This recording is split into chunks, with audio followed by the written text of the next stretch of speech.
Bahaya bangsa Yahudi. Assalamualaikum warahmatullahi wabarakatuh.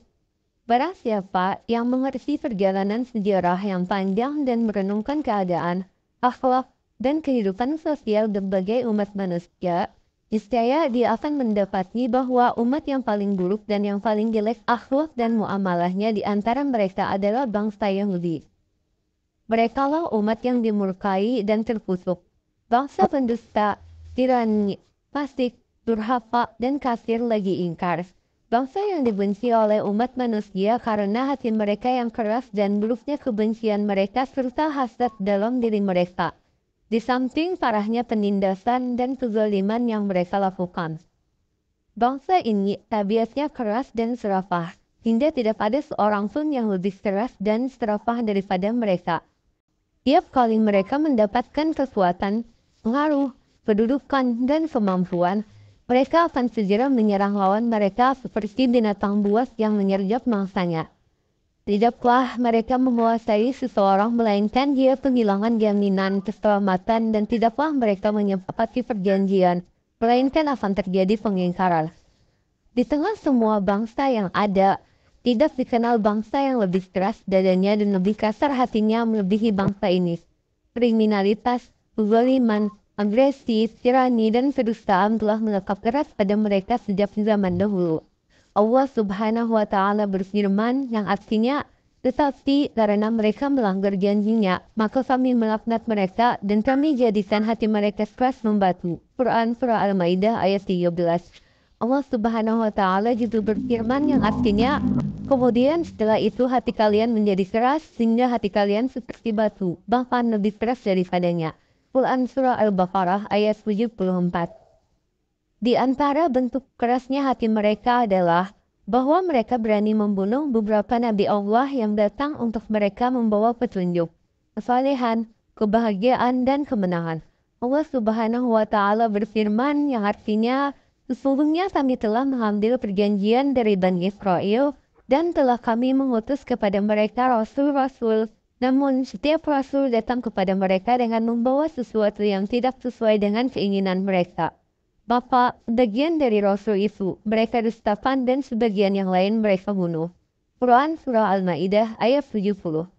Allah Subhanahu wa Ta'ala juga berfirman yang artinya, maka kami menghukum mereka karena mereka melanggar perjanjian itu, karena tafsiran mereka terhadap keterangan-keterangan Allah, dan karena mereka telah membunuh nabi-nabi tanpa alasan yang benar, serta karena mereka mengatakan hati kami telah tertutup.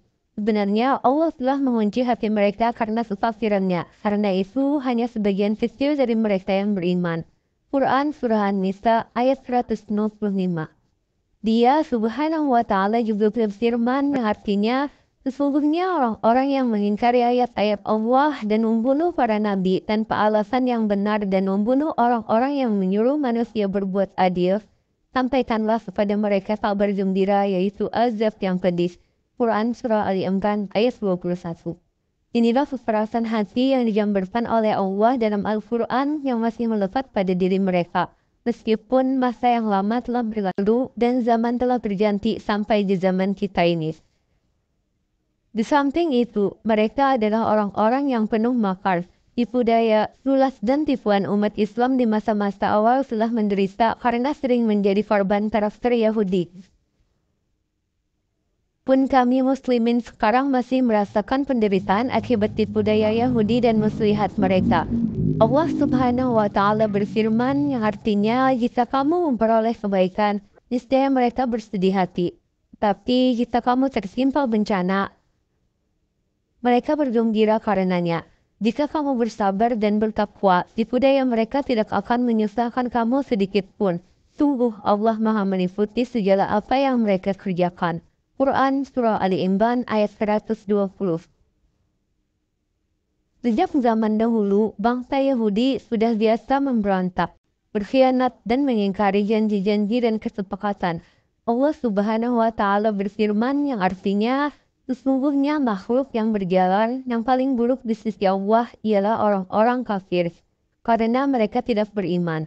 Yaitu orang-orang yang terikat perjanjian dengan kamu, kemudian setiap kali berjanji mereka mengkhianati janjinya.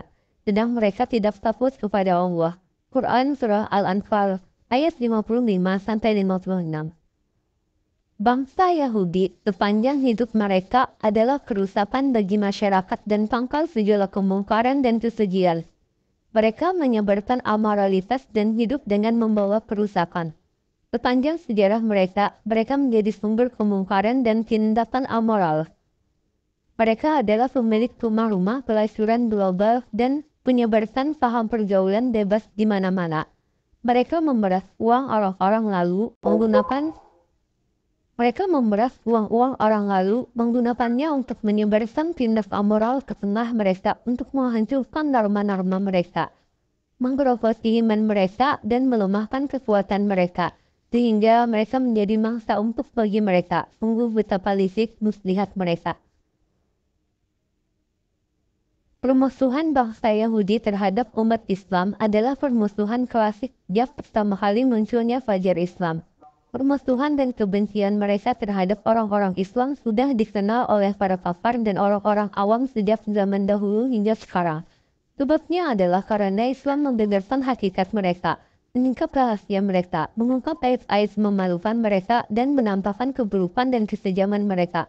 Sehingga perkara agama mereka menjadi dikenal oleh publik dan tidak lagi tersembunyi serta menjadi jelas bagi semua orang setelah sebelumnya dirahasiakan. Ada banyak ayat-ayat dalam Al-Quran yang mulia yang diturunkan silih berganti. Ayat demi ayat yang menyingkap perkara mereka dan menjelaskan hakikat masalah mereka serta menghuberkan semua rencana jahat, tipu daya dan muslihat mereka. Sungguh maha benar Allah Subhanahu wa Ta'ala ketika berfirman yang artinya, dan demikianlah kami terangkan ayat-ayat Al-Quran agar terlihat jelas jalan orang-orang yang saleh, dan agar terlihat jelas pula jalan orang-orang yang berdosa. Quran Surah Al-An'am ayat 55. Tidak mengherankan jika pemusuhan orang Yahudi terhadap Islam sangat keras. Karena Islam datang untuk menghancurkan semua kepalsuan, fitnah dan kebatilan mereka, serta menentang semua kekejaman, penyimpangan, dan kesesatan mereka. Islam menyerukan kepada keimanan, tauhid, dan keikhlasan. Sedangkan orang-orang Yahudi menghadap untuk kafir, ingkar, mendustakan, dan berpaling dari agama. Islam juga menyuruh kepada akhlak yang mulia dan nilai-nilai yang luhur, kasih sayang dan kebaikan. Sementara orang-orang Yahudi menyuruh kepada kekerasan, kriminalitas, kebrutalan, permusuhan, kezaliman, dan muslihat. Islam menyerukan kepada rasa malu, menutup aurat, kesopanan, dan kesucian diri. Sementara orang-orang Yahudi menyerukan perbuatan-perbuatan amoral, kerusakan, tipu muslihat, dan melampaui batas. Islam juga menjaga hak-hak yang ada, menghormati perjanjian, dan melarang kezaliman. Sementara orang-orang Yahudi tidak menggubris hak-hak yang ada, tidak menepati perjanjian dan kesepakatan, dan tidak meninggalkan perbuatan zalim dan permusuhan. Islam melarang membunuh jiwa tanpa alasan yang dibenarkan dan melarang pencurian serta perzinahan. Adapun orang-orang Yahudi, mereka membolehkan menumpahkan darah orang-orang non-Yahudi, mencuri uang mereka, dan menodai kehormatan mereka.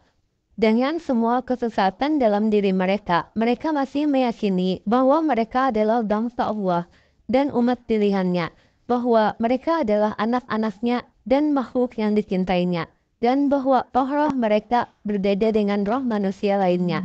Roh mereka adalah bagian dari Allah dan bahwa keberkahan akan diangkat dari bumi.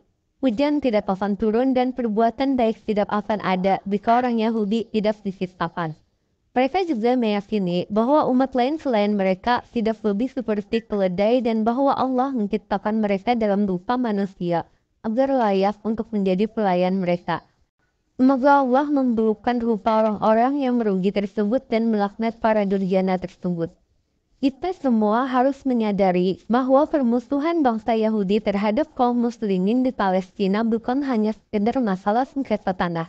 Kita juga harus memahami bahwa masalah Palestina adalah masalah umat Islam yang harus menjadi perhatian setiap muslim.